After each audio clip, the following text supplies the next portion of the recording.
savoir comment est l'ambiance dans le vestiaire après la défaite d'hier contre Bourg-Perona.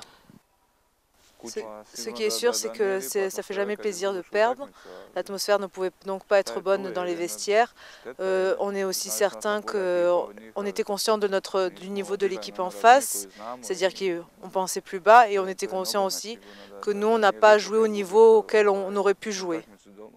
Donc c'est le jeune gardien Sourzac qui joue en coupe. On t'a vu régulièrement aller le saluer, le réconforter à la fin des matchs. Quelle est votre relation tous les deux?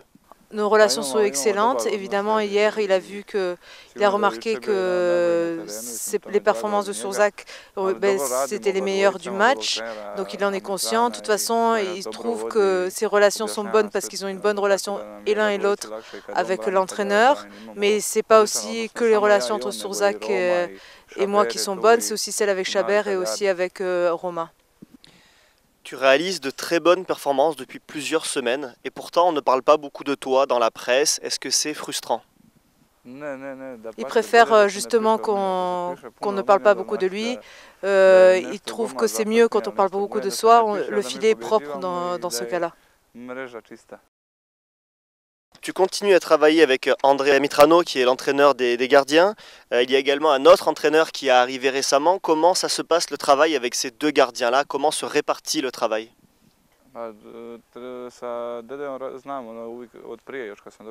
On travaille comme on travaillait avant, mais avec beaucoup plus de renforcement. C'est-à-dire que le nouvel entraîneur qui est venu, il a donné beaucoup de nouveaux conseils, c'est-à-dire comment réagir pendant les matchs, avant les matchs. Beaucoup du physique, mais surtout beaucoup de préparation mentale. Tu es toujours très calme quand tes partenaires te font des passes en retrait pendant un match. Ce jeu au pied, est-ce que c'est une vraie force pour toi? Je ne sais pas si c'est vraiment, si je peux vraiment répondre à cette question. Ce qui est sûr, c'est que maintenant dans le football d'aujourd'hui en Europe, il faut savoir aussi avoir un jeu de pied, pas seulement le reste. En tout cas, j'apprécie quand mes collègues me font les passes et que j'arrive à moi-même à faire continuer le jeu. Depuis quelques matchs, on a le sentiment que la défense de Monaco joue plus haut sur le terrain et pratique plus le hors-jeu. Est-ce que ça change notamment ta façon de jouer et de te positionner pendant les matchs?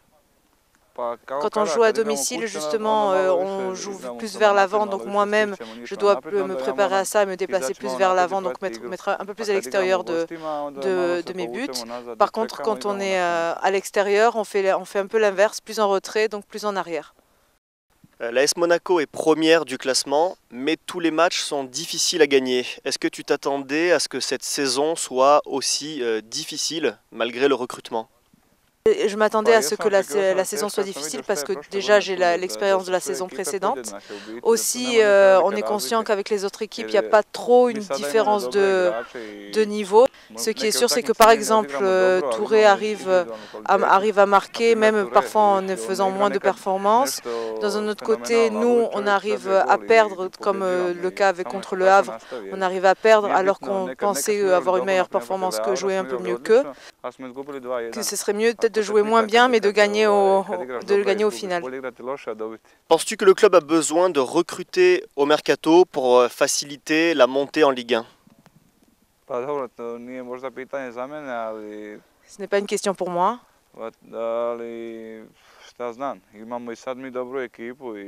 Pour l'instant, on a une bonne équipe.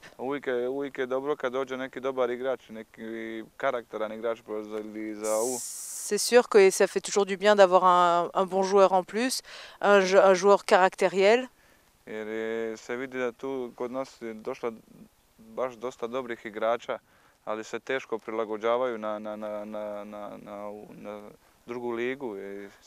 En fait, là, ces derniers temps sont arrivés beaucoup de très bons joueurs, mais qui ont peut-être un peu du mal à s'adapter à la situation de la Ligue 2. Justement, lorsque tu es arrivé à Monaco, les 6 mois de la saison précédente et les 6 derniers mois ont été très bons. Le groupe semblait bien vivre. Est-ce qu'il a fallu du temps cette saison, en début de saison, pour retrouver des repères? C'est sûr, il faut toujours un temps d'adaptation.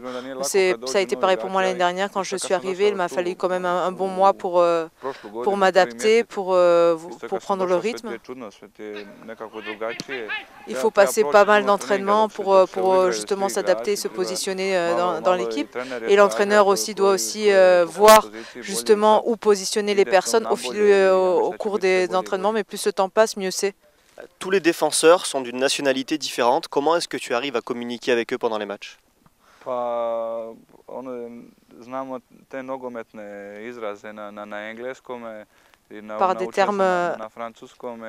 des termes footballistiques, que ce soit en français ou en anglais. Un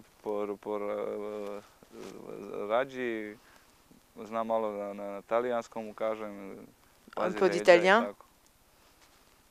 Il mélange. C'est pas difficile. Est-ce que tu as eu peur de l'arrivée d'un autre gardien cet été au Mercato? Est-ce que le club t'avait dit si tu resterais le gardien titulaire ou s'il pensait éventuellement à recruter un autre gardien? Je ne savais pas trop. Mon travail c'est simplement de jouer au mieux, de m'entraîner, d'être là, de montrer ma meilleure performance et justement de garder la position que j'ai actuellement. Que penses-tu de la comparaison qui est faite par les médias entre l'AS Monaco et le Paris Saint-Germain? Qu'est-ce que ça t'inspire? Peut-être est-ce une comparaison d'argent? Oui, c'est sûr. L'un et l'autre club ont de l'argent maintenant, mais Paris, déjà en Ligue 1, a un des meilleurs joueurs. C'est pas facile pour Paris, malgré le fait qu'ils aient un bon joueur. Pas facile pour nous, qui sommes en Ligue 2 et qui sont, même si on est premier, on a un peu une position un peu difficile comme eux. On pourra faire une vraie comparaison que du moment où on rentre dans la même ligue tous les deux.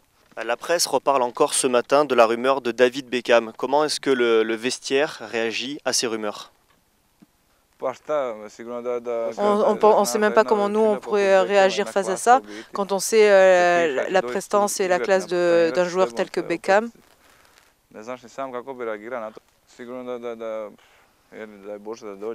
Et on aimerait bien qu'il vienne, c'est sûr. Il donnerait une dimension autre à l'équipe, sûrement. Comment se passe ta relation avec Flavio Roma, qui actuellement est blessé? Est-ce que c'est un joueur qui est là pour te donner des conseils? Comment ça se passe avec lui? On discute de tout thème, Flavio Roma et moi, que ce soit les thèmes footballistiques ou autres. On a beaucoup de conversations. Une très bonne relation, ce qui est sûr. Le genou de Flavio Roma se guérit peu à peu et il pense qu'il va revenir bientôt. Tu as marqué pour le dernier match de la saison dernière. Est-ce que tu peux nous raconter comment ça s'est passé, ce but? Qui a pris la décision que tu devais tirer et comment tu l'as vécu?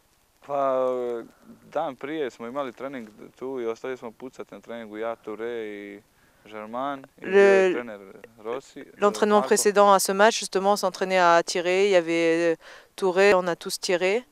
Et j'ai tiré 3 fois et en fait sur les trois coups j'ai eu 2 goals. Et Marco, l'entraîneur m'a demandé alors est-ce que tu aimerais tirer demain au match? Pour moi il n'y a pas de problème, je vais tirer. Donc c'est la réponse que je lui ai donnée. Voilà. Quand j'ai des moments de vacances, quand je retourne en Croatie, c'est vrai que je joue beaucoup au mini-foot en salle avec mes amis et à chaque fois je m'amuse plus à tirer.